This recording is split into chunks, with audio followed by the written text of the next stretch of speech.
Днес ще ви запозная с Питагоровата теорема. Питагоровата теорема носи името на древногръцки математик и философ Питагор. Смята се, че именно той пръв е доказал нейната вярност. Освен с математика и философия, той се е занимавал с музика, литература, спорт, като дори е участвал в Олимпийските игри. А какво гласи Питагоровата теорема? Правоъгълен триъгълник, квадратът на хипотенузата е равен на сумата от квадратите на катетите. С на квадрат е равно на а на квадрат плюс б на квадрат, където с цел означаваме дължината на хипотенузата, това е страната срещу правият ъгъл, а с а и б означаваме дължините на катетите, двете страни, които образуват правият ъгъл. Самата теорема ни позволява, ако знаем дължините на две от страните на правоъгълен триъгълник, да намерим третата. Сега ще решим две задачи. Първа задача.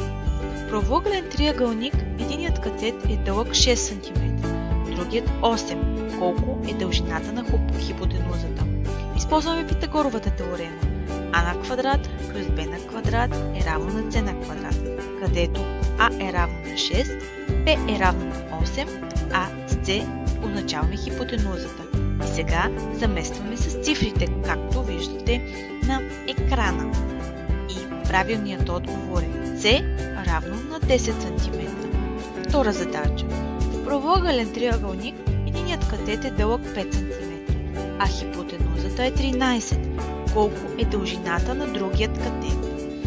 Вече имаме хипотенуза, която означаваме с 13 см, един катет, който означаваме са 5 см, т.е. ние търсим другия катет, който е b.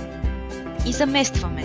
В а на квадрат плюс б на квадрат е равно на с на квадрат. От решението виждаме, че вторият катет b е равно на 12.